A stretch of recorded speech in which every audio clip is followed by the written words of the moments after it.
साहब फरमाइश भी बा आपका, लेकिन इनके साथ बिहार की तरफ चली चुकी समय बड़ा नुकसान कैला से कोनो फायदा ना हो। जब पत्थर पीट के पटखरा बनावे के रही तो आदमी घर में नहीं बैठ के बनाई, पत्थर पीट के मूर्ति बनैला पर घामों में बनावल।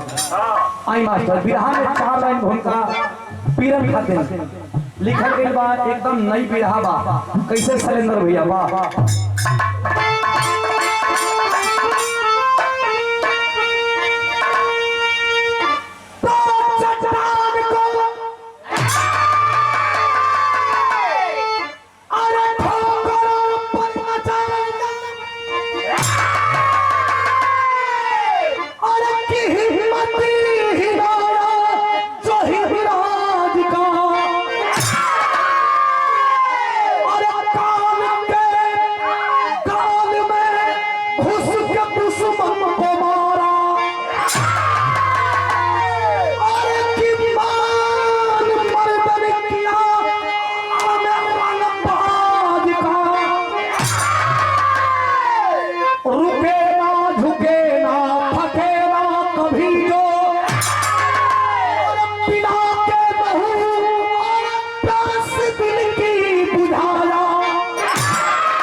अंधेरी निशा में दिशा जो दिखाया। यहाँ के प्रमुख के विद्वान माने के अंजोरिया में बता था कि भैया तो जब बैठे के हम तो सभी जाना था कि कुर्सी लगाओ ला बैठे के, लेकिन अनहरिया में जे रास्ता बतावेला उसके दुनिया याद करेला।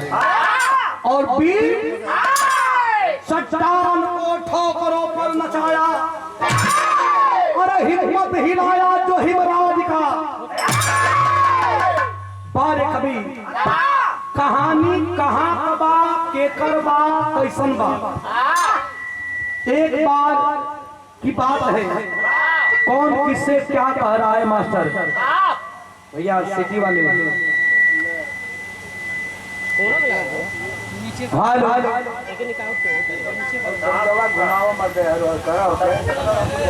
हेलो हेलो ए भैया, एक बार की बात हमन जानल जला, आप जानल जला कि धरती पर वेद पुराण बतावेला कि रामायण के भैया और साउंड घुमावा ना छोटा और छोटा साउंड देखा भैया देखा तनके यार आवाज दे भैया। हां हमने का याद जानल जला कि रामायण भयल है, और रामायण में राम रावण युद्ध भयल। राम जी अयोध्या से लंका में गए और लंका में जितना राक्षस रहा राक्षस कुल के नाश करके अलन।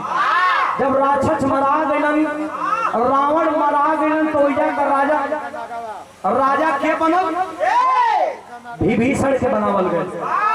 जब विभीषण से बनावल गई, लड़ाई अपने अपने जगह पर सब समाप्त हो गई, लेकिन रावण का बेटवा जेके मेघनाथ बतावल गए। मेघनाथ का बेटवा जेके अमरजीत बतावल गए। रामायण में अमरजीत बचपने से अपना नानी गांव में पलत रहल, मतलब अपना ममियौरे पलत रहल। 14 बरिस का जब बेटा भयल अमरजीत, तब मंदोदरी रानी के बोलवैली।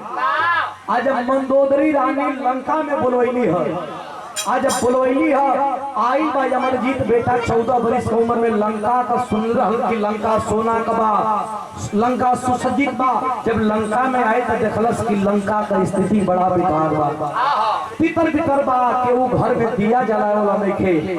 मंदोदरी रानी जाकर के कलश की दादी माँ जिस लंका का शोहरत पूरे ब्रह्मांड में बसता है, उस लंका की स्थिति कैसे और क्या हो गई। एक बात कहता है, क्या कहता है मास्टर?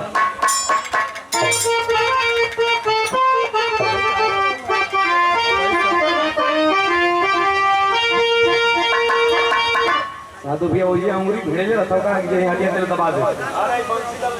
वाह वाह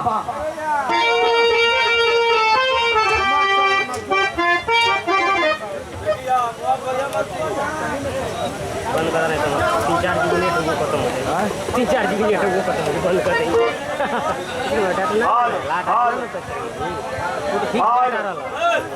जी जी भैया हर माली करवा महाराज अपना मिलेगा मिलेगा जी। हाँ महाराज जी उतर भैया संतोष प्रधान जी के द्वारा पुरस्कार है बकोर को नाम। धन्यवाद। आया लंका में जब नहीं था तो कैलाश का मास्टर मंदोदरी रानी से और अमरजीत से सवाल जवाब हो रहा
माई बाबू कहाँ हमार हो। अरे माई बाबू कहाँ हमार।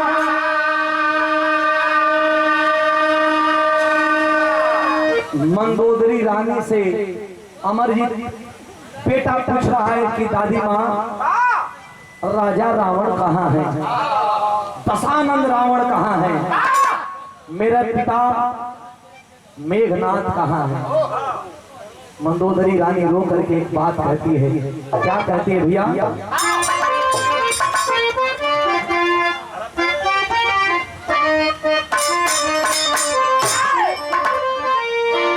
रो करके कहती है, बिरहा में कुंवारी का टुकड़ा बाबा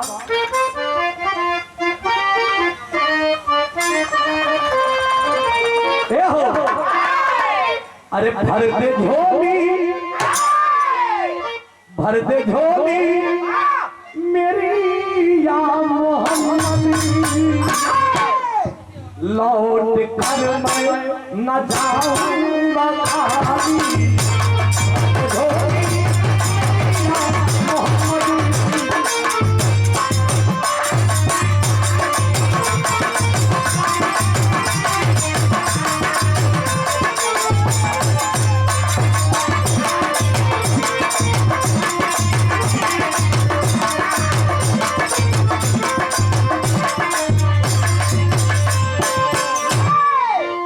मंदोदरी रानी कहती है, कहा कहे से भैया रो करके, और मंदोदरी रानी कहती है कि क्या तुम कहते हो कि लंका राख कैसी हो गई? तो सुनो बेटा, तुम तो अभी आए हो ना, लंका की स्थिति क्या है? अरे रो के बोली मंदोदरी अमर से, लाल कैसे मिटाऊं मैं संसार।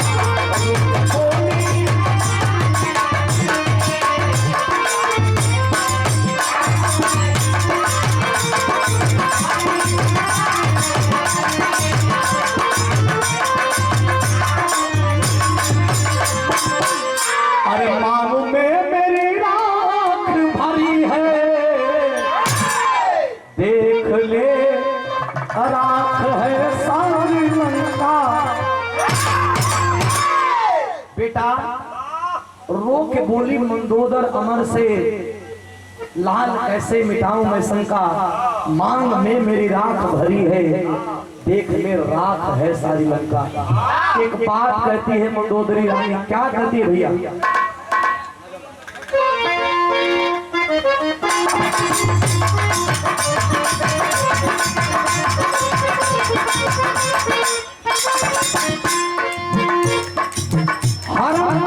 हर सीता कर पितामह तेरे लाए थे, हर सीता कर पितामह तेरे लाए थे, नार के वास्ते रघुबर भी लड़ने लाए थे।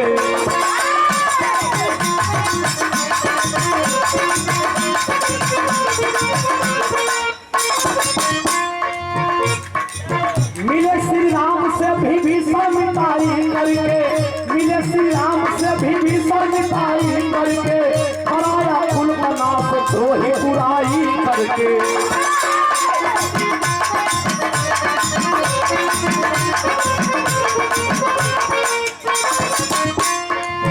वीर मारे गए बचाना कोई सगरी हो, वीर मारे गए बचाना कोई सगरी हो, शमशान हो ताकि आज नगरी हो।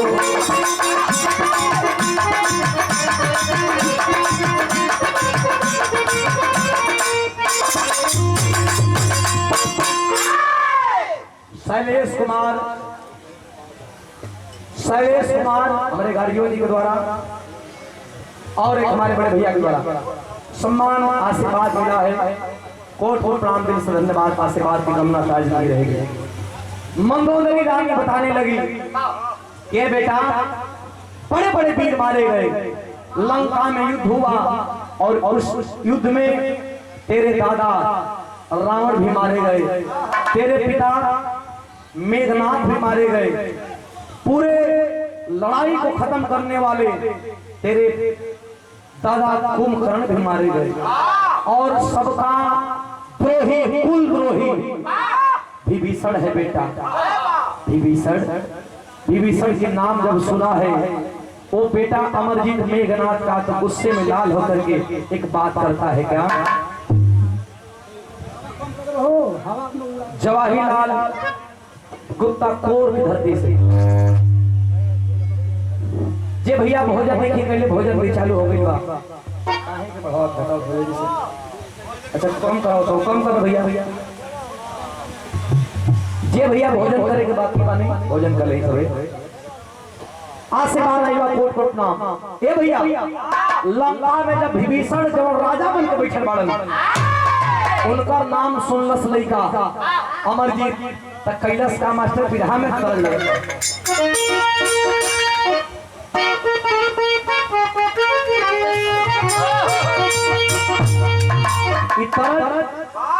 हमने का शुरुआती समय मतलब जन्म से पहले का जब गवना होके मसहरी जब मिले, जब खाजा बतासा मिले, तो वो समय का तरजबा कोनो लड़की का गवना भई 1 महीना अपने ससुरा में रह के अब फिर नैहर आई तो भौजी पूछलस निका जी घर परिवार कैसे बकल से 1 नंबर कलश की जौन हमन देले बानी जा खाजा बतासा कुल माने ऊपर टेस्ट कैसन कलश 1 नंबर कलश की 1 नंबर कुल चल कोनो दिक्कत कोनो एक चीज का दिक्कत है कोनो दिक्कत कोने प्रकार का तो बताओ तो का कहे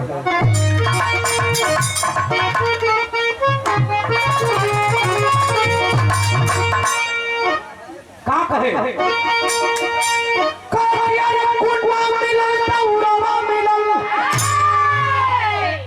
भर भर मिठाई कुंडा भी मिलल, कौरा छेपा भी मिलल, तो सब रजाई मिलल। कैसे कहे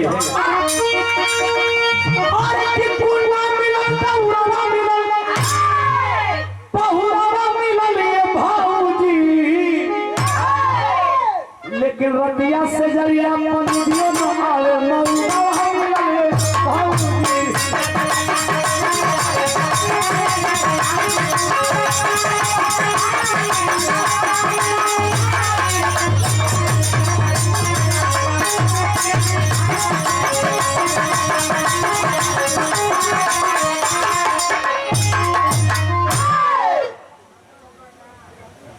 संतोष प्रधान। जी जी जी जी सही भाई, बहुत बहुत धन्यवाद। देखा उतारी कौन के चढ़िए तो भैया। हाँ, भैया जी जी का करबो कुल भोटवा आज ओकर बिगाड़ के जेब ना थे। हाँ जी भैया। हाँ